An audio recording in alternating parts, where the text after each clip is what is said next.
Bienvenidos a un nuevo capítulo de África 7 días aquí en France 24. Este es un magazine informativo 100% dedicado al continente africano. Mi nombre es Liliana Valencia. Aquí damos una mirada en profundidad a los hechos de actualidad de la semana en la cuna de la humanidad. Cada 10 de mayo se conmemora el Día de la Abolición de la Esclavitud en Francia, una fecha para recordar a las víctimas de la trata esclavista y de la colonización. Este año la fecha coincidió con los 200 años de la muerte de Napoleón Bonaparte, quien reimplantó la esclavitud en las colonias francesas en territorio americano.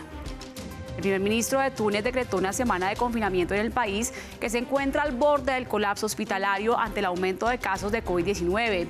Esto cuando el mundo musulmán vive los últimos días del mes sagrado del Ramadán. Reporteros Sin Fronteras y el Ministerio de Exteriores de Francia confirmaron la desaparición del periodista francés Olivier Dubois, quien había sido secuestrado por yihadistas en la región de Gao, en el noreste de Mali.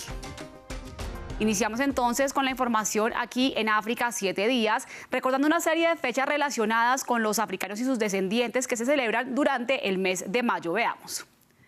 El 5 de mayo es el Día Mundial del Patrimonio Africano. El 10 de mayo es el Día de la Abolición de la Esclavitud en Francia. El 10 de mayo, el Día de la Afrovenezolanidad. El 21 de mayo se celebra el Día de la Afrocolombianidad y también el Día Internacional de la Diversidad Cultural. El 25 de mayo es una fecha muy importante porque es el Día de África y el 30 de mayo es el Día Nacional de la Etnia Negra en Panamá. Pues justamente este 10 de mayo el presidente francés Emmanuel Macron encabezó una ceremonia en el día en que el país galo conmemora la abolición de la esclavitud. El objetivo fue recordar a las víctimas de la trata transatlántica en las antiguas colonias francesas. Desde París nos informó nuestra periodista Natalia Ruiz.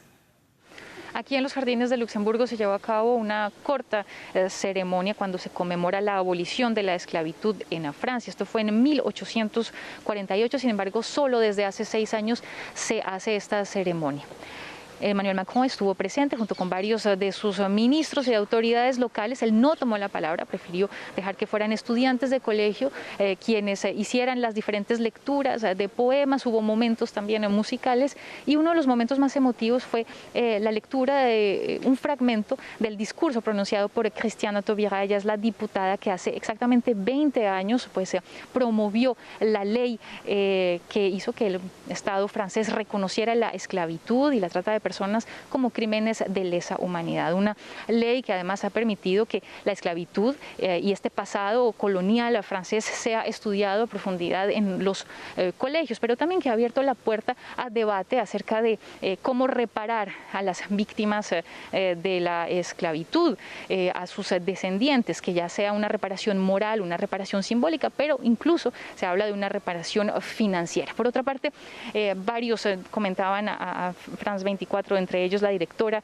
del Instituto para la Memoria de la Esclavitud, pues que varios de los problemas que se están viviendo en la sociedad actual francesa provienen finalmente de la esclavitud, entre ellos el racismo y la discriminación. Y es que este año la conmemoración de la abolición de la esclavitud en Francia coincidió con los 200 años de la muerte de Napoleón Bonaparte, quien restauró la esclavitud en las colonias francesas en América después de que esta inhumana práctica ya había sido abolida. Esto con el objetivo de reactivar la economía francesa y explotar al máximo los recursos naturales y humanos, tanto en sus colonias en América como en el continente africano. 3 de febrero de 1802, los barcos del general Charles-Victoire Emmanuel Leclerc desembarcan en Santo Domingo. Su cuñado, Napoleón Bonaparte, primer cónsul, le ha dado órdenes muy claras: retomar la colonia francesa dirigida por Toussaint Louverture, porque Napoleón ha tomado una decisión que pretende hacer cumplir: restablecer la esclavitud en las colonias francesas. Era casi seguro que tan pronto como llegara al poder había un plan para restablecer el antiguo sistema colonial, es decir, la esclavitud. La esclavitud fue abolida por la Convención de la Revolución Francesa en 1794, pero cuando Napoleón Bonaparte llegó al poder tenía un objetivo: restaurar el imperio colonial francés en América y explotar al máximo sus recursos. Hay un lobby, los colonos, los armadores, los comerciantes, los fabricantes, que piensan que la vuelta a la esclavitud significaría el regreso de la riqueza y la prosperidad. En Santo Domingo los combates continúan. Jean-Jacques Dessalines, sucesor de Toussaint Louverture, derrota a las tropas de Bonaparte y funda Haití. Es este recuerdo grabado en el corazón, la cabeza y el alma de todos los haitianos. Eso es lo que recuerdan de Napoleón, el que quería restablecer la esclavitud y contra el que las tropas de los que van descalzos de Santo Domingo, como se llamaban a sí mismos, tomaron las armas y derrotaron a las tropas de la expedición. En 1802, otra colonia se rebeló, Guadalupe, pero aquí la revuelta fracasó y la esclavitud se restableció. En la isla, que sigue siendo un departamento francés, las conmemoraciones del bicentenario de la muerte de Napoleón despiertan un recuerdo muy doloroso. Hoy todos tenemos el deber de exigir la rehabilitación de nuestros antepasados y que se respete nuestra historia, que no se reescriba la historia simplemente por la gloria de un hombre. Por sus leyes y decretos de 1802, Napoleón convirtió Francia en el único país del mundo en haber restablecido la esclavitud después de haberla abolido. Cambiamos de información para hablar del COVID-19 y vamos a Túnez, donde ante el colapso sanitario, el primer ministro Hichem Meshishi anunció un confinamiento de una semana. Las restricciones abarcarán las vacaciones del Eid al-Fitr, la fiesta de fin del ayuno del mes sagrado del Ramadán, con el objetivo de asegurar el distanciamiento social durante las festividades, periodos en los que se producen las mayores aglomeraciones.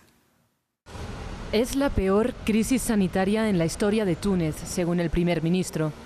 Para frenar el repunte de la pandemia, Hichem Meshishi anunció el cierre de escuelas, negocios no esenciales y mezquitas. Las aglomeraciones y los viajes internacionales quedan prohibidos. Restricciones que durarán una semana a partir de este domingo, lo que implica confinamiento durante el Eid. Las instituciones sanitarias colapsarán y ese es un gran riesgo que nos preocupa. Cuando veo a los médicos al borde de la depresión, me angustio por el futuro, porque podríamos ya no tener a personas que nos cuiden. Las unidades de cuidados intensivos han alcanzado su límite, con más de 500 pacientes. El oxígeno empieza a escasear. Cada día muere un centenar de personas por COVID-19. Los hospitales improvisados no han bastado para aplanar la curva de contagios en Túnez. Mejorar la situación sanitaria también es crucial para que el país norafricano pueda acoger a los turistas a partir de junio. Un impulso imprescindible para su economía que cayó casi un 9% en 2020. A través de un video que circula en redes sociales, el periodista francés Olivier Dubois aseguró haber sido secuestrado por yihadistas el pasado 8 de abril en Gao, en el noreste de Mali. Reporteros Sin Fronteras y el Ministerio de Exteriores de Francia confirmaron la desaparición del reportero. Es una nueva víctima francesa de secuestro en el Sahel. En un video de 21 segundos publicado en redes sociales, el periodista Olivier Dubois dijo haber sido secuestrado el 8 de abril en Gao, ciudad del noreste de Mali, a manos del grupo yihadista JNIM, ligado a Al-Qaeda. El gobierno francés confirmó su desaparición, aunque evitó hablar de secuestro, y desde Reporteros Sin Fronteras pidieron trabajar para su liberación. Hacemos un llamado a las autoridades a que hagan todo lo posible y pongan todos los medios a disposición para intentar asegurar su liberación y que eso ocurra sin más demoras. Expertos en terrorismo aseguran que no está claro si fue atraído con falsas promesas.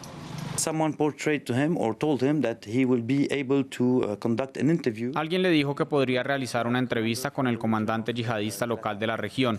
Por eso fue a Gao. Así que no sabemos si fue arrastrado allí por un grupo yihadista o por secuestradores locales que luego lo vendieron a un grupo yihadista. El llamado Grupo de Apoyo al Islam y los Musulmanes se formó en 2017, cuando 4 grandes facciones yihadistas se unificaron bajo la bandera de Al-Qaeda.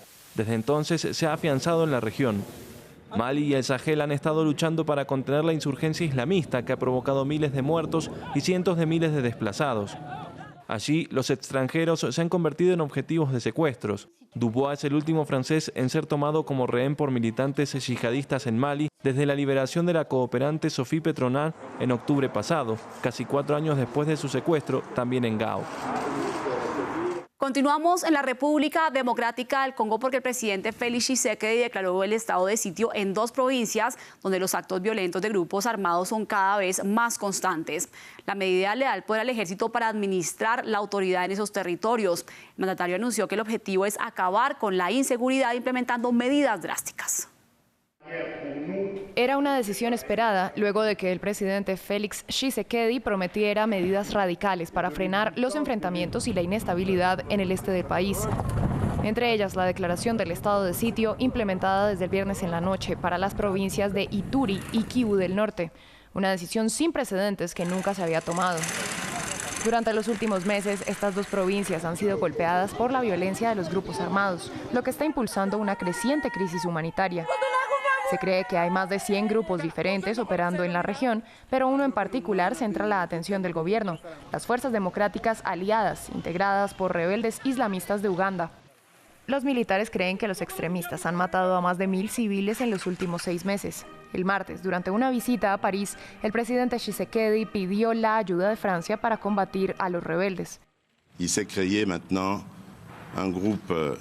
Un grupo con tendencias islamistas se ha creado, con discurso y métodos islamistas.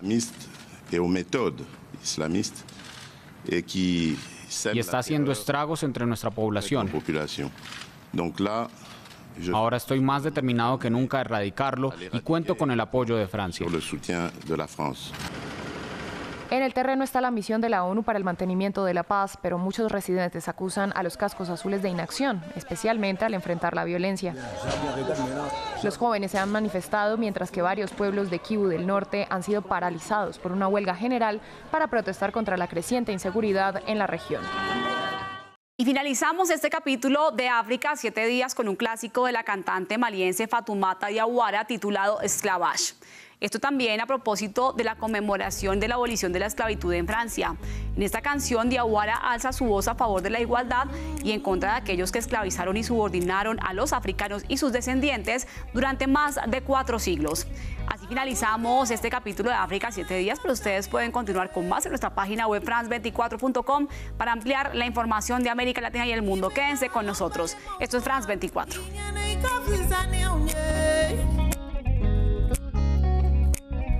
Fabi kumulawa, Fabila, Fabi kumulawa,